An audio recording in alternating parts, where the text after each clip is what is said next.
Estudo da Epístola aos Hebreus. Hebreus capítulo 13, versículo 13, do irmão Hamilton Smith, inglês, que viveu de 1862 a 1943. Assim, chegamos à exortação. Saiamos, pois, a ele, fora do arraial, levando o seu vitupério. Aqui, no entanto, é importante notar que esse lugar fora do arraial não é mais visto como lugar de juízo da parte de Deus, e sim de vitupério por parte do homem.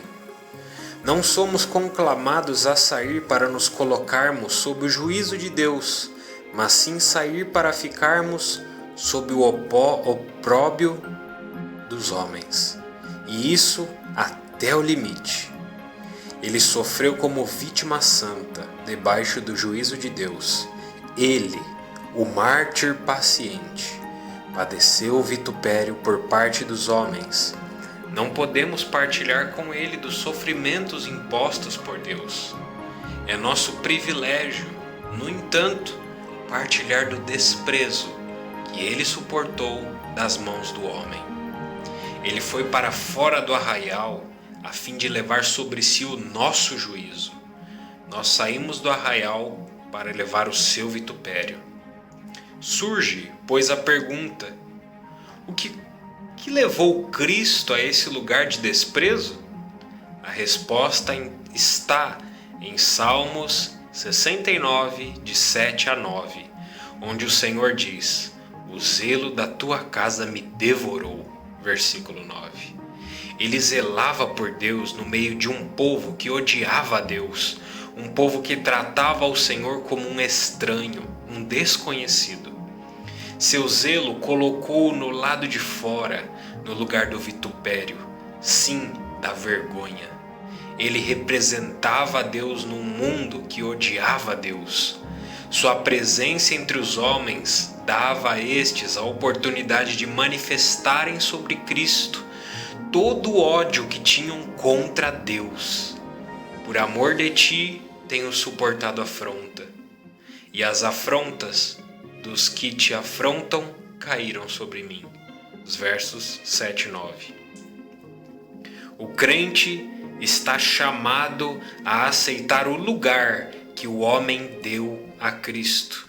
Portanto, fora do sistema religioso tão atraente para o homem natural. Esse sistema é, aqui, chamado arraial. O arraial consistia, como já vimos, de pessoas que mantinham relação exterior com Deus, por intermédio de uma classe de sacerdotes que assistia entre o povo e Deus. O arraial contava com um santuário terrestre e com uma ordem de culto estabelecida. Esse assunto está resumidamente exposto em Hebreus 9, de 1 a 10, onde nos é também comunicado que esse sistema não possibilitava nenhum acesso a Deus e que o ministério ou serviço não podia purificar a consciência. Podemos acrescentar: nesse sistema não havia vitupério. Ao contrário do acampamento judaico, a comunidade cristã consiste de pessoas que não se relacionam com Deus por nascimento natural, mas mantêm um relacionamento vivo por meio do novo nascimento, ou seja, a regeneração. Assim como no sistema judaico uma classe especial era nomeada para o sacerdócio, no cristianismo todos os crentes são sacerdotes. Em vez do santuário terrestre do judaísmo, o cristão dispõe do próprio céu.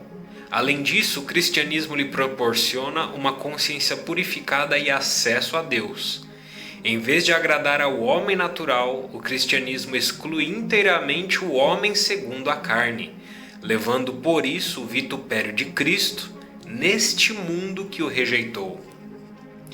Quando levamos em consideração essas diferenças básicas entre o arraial judaico e a comunidade cristã, fica fácil analisar os grandes sistemas religiosos na cristandade.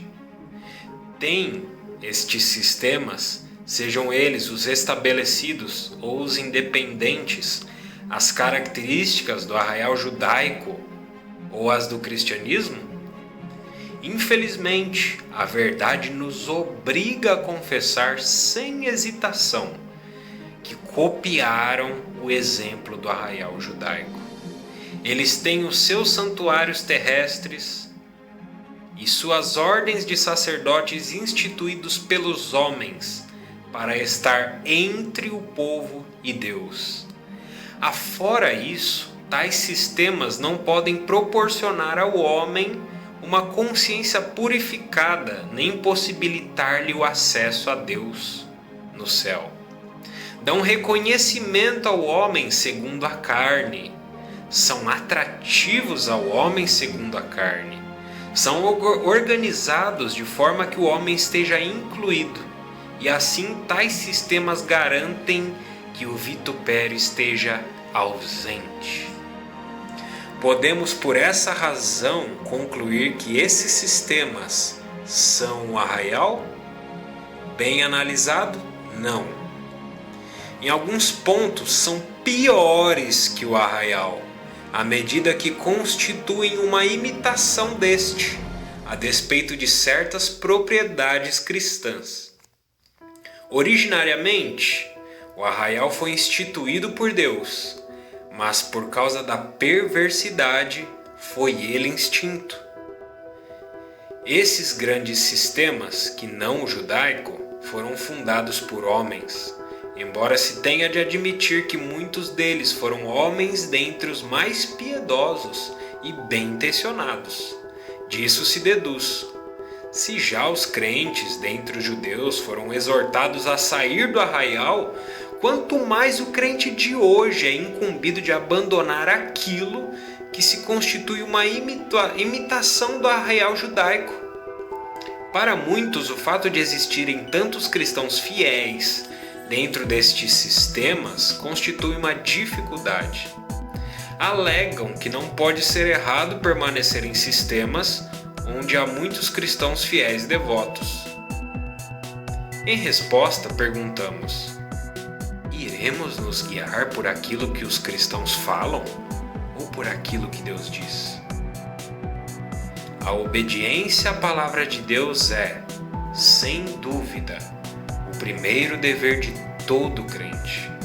Se outros não têm a luz da palavra ou não têm coragem de suportar a vergonha e os sofrimentos vinculados à obediência, acaso devemos por isso permanecer numa posição que a palavra de Deus condena?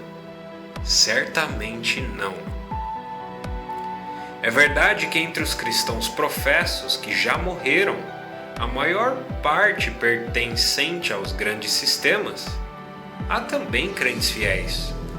Não devemos nos esquecer, no entanto, de que o fato de existirem fiéis no meio deles não é mérito dos sistemas nos quais aqueles se encontram. Isso se deve à irrestrita graça de Deus, que sempre procura abençoar os crentes apesar dos sistemas. Tais crentes não são fruto do sistema no qual se encontram, e o sistema tampouco pode ser caracterizado por eles. Alguém certa vez lembrou que a posição de tais crentes representa, com muito acerto, o remanescente crente da igreja em Tiatira. Essa igreja era caracterizada por acolher Jezabel e seus filhos. Havia em Tiatira, contudo, pessoas que não eram filhas de Jezabel.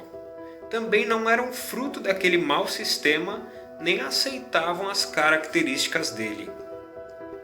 Tais palavras parecem ser um retrato bastante nítido da posição na qual permanecem aqueles crentes dentro dos sistemas organizados pelo homem. E embora sejamos tolerantes com eles e os amemos, a posição deles é, contudo, muito delicada, visto que a palavra os exorta a sair do arraial. Não cabe a nós analisar os motivos que os impedem de sair. Desconhecimento da verdade, ausência de uma fé singela, temor de homens, medo das consequências, preconceitos resultantes de treinamento recebido ou dos vínculos religiosos, sem falar em motivos ávaros. Eis as coisas que impedem a muitos de abandonarem os sistemas. Talvez o que mais influencia a permanência nesses sistemas seja o temor natural do vitupério, que, aliás, todos sentimos. Ocupar um lugar fora dos grandes sistemas religiosos, em comunhão com o Cristo rejeitado, lado a lado com os pobres e oprimidos, os desprezados deste mundo, certamente traz consigo o opróbrio. E é disso que todos querem fugir. Mas será que não existe nenhuma força que nos ajude a superar o temor do vitupério? Claro que existe. Essa força não estaria, porventura, na afeição que temos por Cristo? Por isso, lemos: saiamos, pois, a Ele. Essa palavra é muito significativa, pois nos indica um motivo justo para abandonar o arraial. Deixar alguma coisa que sabemos ser má é simplesmente negativo, e ninguém pode viver de coisas negativas. Sair a Ele, fora do acampamento, implica sim separação do mal, porém é muito mais. É separação do mal e união com Cristo. Sair a Ele é separação com uma finalidade positiva. Uma separação que não tem a Cristo como alvo seria sectarismo. Seria abandonar um arraial para levantar outro. Isso é, na verdade, o que acontece com os grandes movimentos eclesiásticos liberais. Muitos cristãos fiéis conscientizaram-se do erro e da corrupção existentes no sistema a que estavam ligados.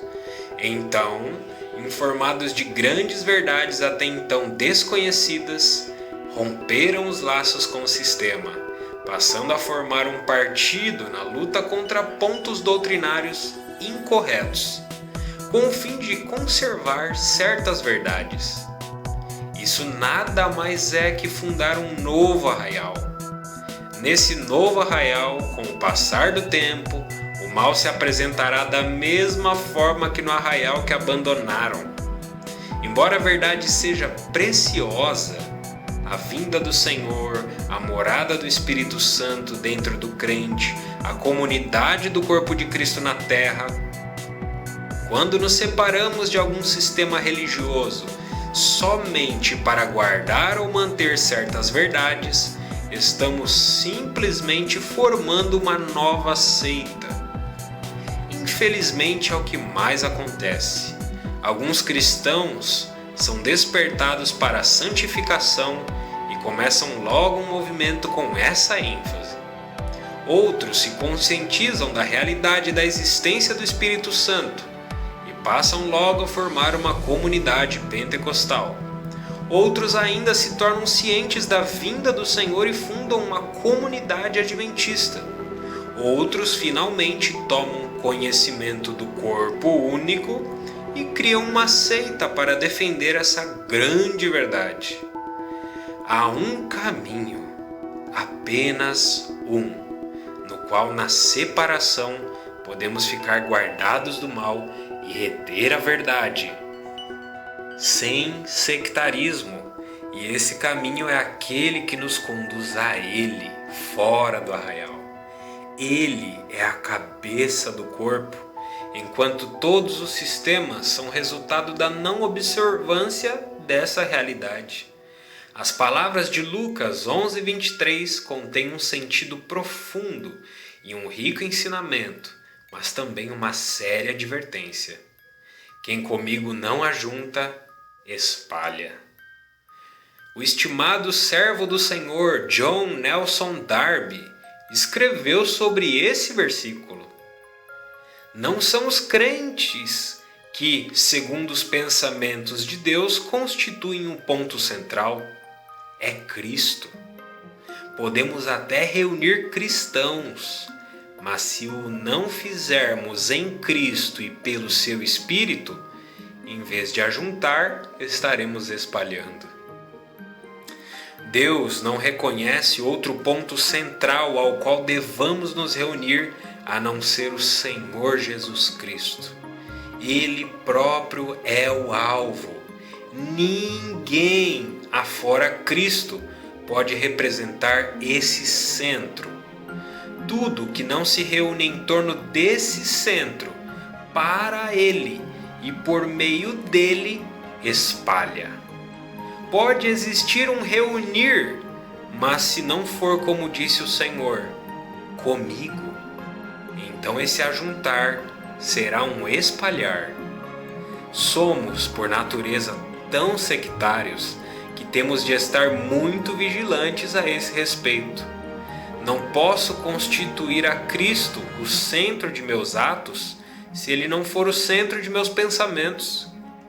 Já vimos que o Senhor promete estar com cada um dos seus individualmente, porém não há promessa da confirmação de sua presença em meio aos sistemas nos quais possamos encontrar vários destes indivíduos. Pelo contrário, Ele está fora, no lugar do vitupério. Ele está com cada um de nós individualmente, mas será que nós, como comunidade, estamos com Ele? Saiamos e não saia. Deixa claro que se trata de mais de um, ou seja, de uma comunidade chamada a se reunir a Cristo.